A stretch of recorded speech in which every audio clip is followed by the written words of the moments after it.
Bonjour à tous, ici Pomfétude. Est-ce que ça va bien mon petit Pomf? Ça va super bien. Donc là, nous avons une partie de Kuba. Donc en fait, Kuba, il faut savoir que c'est le joueur Tefel, donc un joueur polonais, qui va jouer contre Satini. Donc Satini, un joueur finlandais, un joueur que vous connaissez tous, hein, qui voilà, un excellent joueur Terran. Et voilà. Satini qui a fait de très bons scores sur les dernières Go for StarCraft 2. Donc Satini en puissance qui joue donc Terran, on est sur Désert Ardent, Blistering Sands. Donc Terran jaune en haut à droite et son opposant Kuba en Zerg bleu en bas. Ouais. Et donc voilà, Satini qui part. Non, j'allais dire il part sur un départ classique, mais pas du tout, puisque ce n'est pas un supply. Comme tu peux le voir, c'est une caserne. Alors, si j'ai bien appris ma leçon, une caserne avant le supply permet en fait soit de faire un marine pour contrer l'Overlord, ouais, soit de balancer un bunker rush, c'est-à-dire que si on avait un civic qui partait genre maintenant faire un bunker chez son adversaire, le marine sortirait assez tôt pour entrer dedans. Oui, Je mange pas bon, je mange pas bon. Ouais, t'as bon, mais il y a encore... Allez là Mais il y a une autre option. On apprend avec Il y a une autre option, c'est l'option gaz, et c'est l'option qu'il est en train de prendre. C'est le Fast Reaper. Donc là en fait, Satini est en train de nous faire un Fast Reaper, un Turbo Reaper à 10. Donc le Turbo Reaper, en gros, on peut faire la caserne à 8, à 9 ou à 10. Le build est viable dans les 3 cas de figure. Là, il a choisi de la faire à 10. Donc c'est un peu moins... on sacrifie un peu moins son économie, hein, c'est logique de le faire à 10. Mais le Reaper arrive, on va dire, 30 secondes plus tard que si vous l'aviez fait à 8.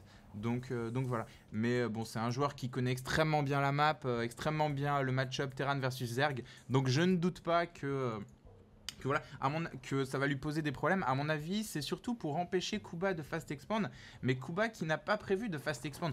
Il est sur son île, il est retranché et voilà, il se fume terre. des Havana tranquille. Pendant ce temps, il évolue donc boost métabolique donc dans son bassin génétique. Donc il va éventuellement avoir un contre. Et donc là, il voit que son adversaire est parti sur ouvrier. Donc il est content de ne pas avoir fast expand, je pense. Ouais. Sur Reaper, pardon, il n'est pas parti sur ouvrier du tout. Donc on va avoir, mais cependant voilà, boost métabolique va mettre quand même pas mal de temps à sortir. Il faut savoir que les Spinglings ont une meilleure chance de rattraper un Reaper, surtout sur le creep. Mais en dehors du creep, voilà, ça reste quand même une bataille, voilà, c'est difficile. Donc le Reaper va probablement avoir le temps de pénaliser un peu Kuba. Et voilà, il faut que cette Queen réagisse. On a un Kuba Satini qui passe par derrière avec son Reaper. Les drones, deux drones qui ont pris une petite chips. Est-ce qu'ils vont tomber? Un drone qui tombe. Et c'est deux drones qui sont tombés pour Satini. Donc un trade à peu près égal, non, quoique assez et plutôt égal envers Satini, plutôt j'ai envie de dire. Puisque comme on l'a dit dans des vidéos précédentes, un drone, voire même deux en début de partie, en moins, c'est un vrai moins pour l'économie. Ouais, mais là, faut bien voir que Satini était parti sur un Fast Reaper, ça veut dire que sa station orbitale, il l'a eu très tard. Donc pour moi, 3 drones pour un Reaper, il a à peu près égalisé la donne, mais pour moi, il n'a pas pris un avantage sur cette attaque. Donc voilà. À côté de ça, Kuba qui n'expande toujours pas. Et qui fait un énorme fast quelque chose, probablement un fast muta si je ne m'amuse. Voilà, on n'a pas de terrier de cafard qui est recherché. L'attaque du Reaper de Satini a mis un peu la pression sur son adversaire Zerg, ce qui va permettre au Terran de partir sur une ultra tech. Donc ça va être du Banshee manifestement. Ouais. Et ça, le Zerg ne l'a pas vu et il est loin de le voir. Il faudrait qu'il balance ses Zerglings parce que là on est dans la mouise de la part du Zerg. Ouais, mais Satini va bientôt être dans la mouise parce qu'il va être supply block là en fait. Donc ouais, voilà, Satini qui vient de balancer un dépôt, mais voilà, il est supply block. Bon, c'est pas critique. Une Spear de la part de Kuba qui choisit la voie des airs. Et voilà. Et un Hélion qui est venu faire du dégât mais qui n'aura tué aucune unité. On a une belle utilisation des Overlords qui, comme vous l'avez vu, ont été placés. Et dès que l'évolution tier 2 de la couveuse a été lancée, il a directement balancé du creep par terre. Ouais. Et pour étendre son map control. Ouais, et pour donner de la mobilité à ces Zerglings, les Zerglings qui vont sûrement aller tester le wall de Satini, les Zerglings qui ont vu le centre technique sur le spatioport. Et ça, je pense que Kuba Kuba doit en être assez content parce que là, aiguille contre Banshee, c'est quand même très bon, que ce soit Muta ou Corrupteur, ça reste 2 contres de choix contre les Banshee. Voilà. Et de toute façon, il a fait 2 queens, donc voilà, il est tranquille pour un petit bout de temps. Et Kuba qui expande. Et la première unité est un viking, ce n'est pas une Banshee. Donc il va venir chasser les Overlords sur la map et qui va, voilà, bon, c'est un peu palliatif face au Muta, mais c'est pas énorme. Un viking, faut savoir qu'un viking contre un Muta, non, c'est quoi? C'est quand il y a plusieurs Mutas contre plusieurs vikings à numéro égal. Ouais. Les Mutalistes sont beaucoup plus forts. Car, et oui, donc il a supply block son adversaire. Bon geste de la part de Satini. Donc voilà, 4 Mutas, 4 vikings, c'est les Mutas qui gagnent à cause du rebond. On a donc pendant ce temps une Banshee qui va commencer à occuper un peu le centre et qui va passer sur la droite pour choper les drones de son adversaire. On a 4 Mutalisques, donc voilà, qui volent très noblement vers leur adversaire. Ils sont passés à côté de la Banshee. On avait 3 vikings en production. Là, on en a 2 dans la base, 2 en production. Les Mutalisques, attention, la Banshee. On a 2 queens qui pourront venir à bout de cette Banshee puisqu'elle n'est pas cloquée, j'ai envie de dire. Et arrivera-t-il un drone qui est tombé? On a 2 drones, il y en a eu un autre. 2 drones pour une Banshee, c'est quand même assez light. Surtout que les Mutas vont s'occuper de cette Banshee, voilà. Là ils vont bien lui faire regretter d'avoir tué ces 2 drones. 6 Mutas, ça commence à faire pas mal. Là, il y a du gros haras en perspective. Ouais. Bon, mais il y a quand même 6 vikings en face. Ouais, alors ça va être très tendu si les 2 adversaires choisissent de s'attaquer là. On a 2 autres vikings en construction, on a des tourelles, une tourelle qui est bien placée ici. Le Zerg qui va donc se confronter au viking, un Mutalisque qui l'échappe avec très peu de points de vie. On a donc, voilà, il faut savoir que les vikings tapent beaucoup plus loin que les Mutalisques. Et voilà à quelle distance ils arrivent à balancer leurs missiles comme ça. Ce qui est assez bien trouvé, je trouve. Dans une partie contre Cuba, n'est-ce pas? Petite crise des missiles. On a donc, ça c'est gratuit, on a donc les 6, voilà, les Mutalisques qui s'en vont, la queue entre les jambes. On a un terrier de champ qui est recherché, on a 4 corrupteurs qui vont pouvoir venir à bout, on imagine, mais ce n'est pas sûr de ces vikings. Les corrupteurs qui font des dégâts supplémentaires face aux unités lourdes. Et les vikings ne sont pas des unités lourdes, mais bon. Mais là, on remarque que Satini est parti sur full. J'ai l'impression qu'il est parti sur full viking. Il est en train de faire de la charpie des overlords. C'est pas un mauvais choix au final. Enfin, tant que Kuba n'a pas trop de Mutalisques. Et là, il a choisi de partir plutôt sur Corrupteur. Kuba qui est supply block.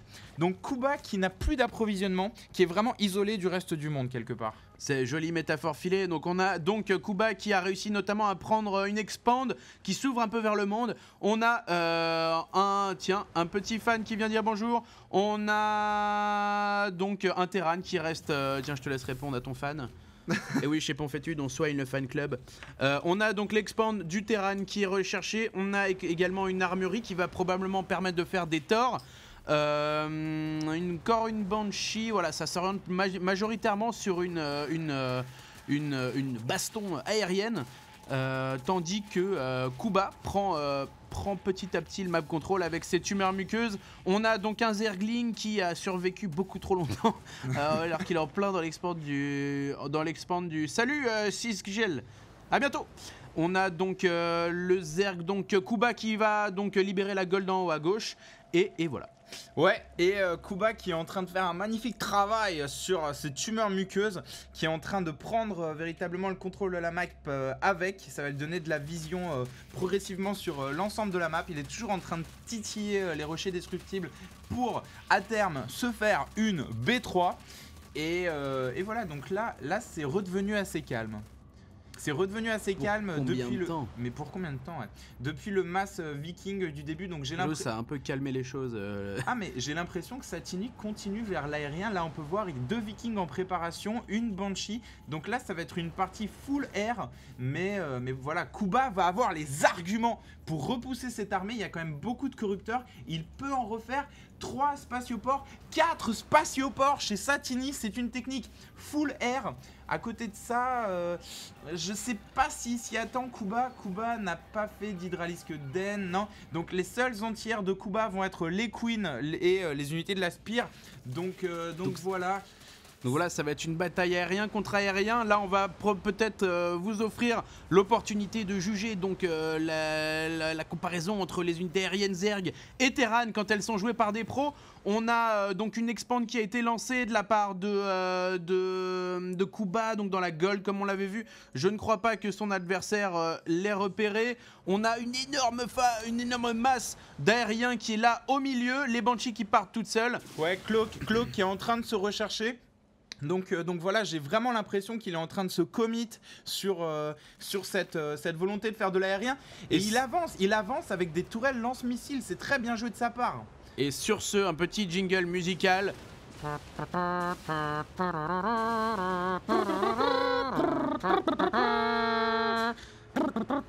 Merci Wagner, tu nous as fait kiffer. Et donc voilà, énormément de Vikings qui sont lancés. Ça va être très très dur pour le Zerg. On a beaucoup d'unités au sol. Voilà, on a l'impression que le Zerg s'est diversifié.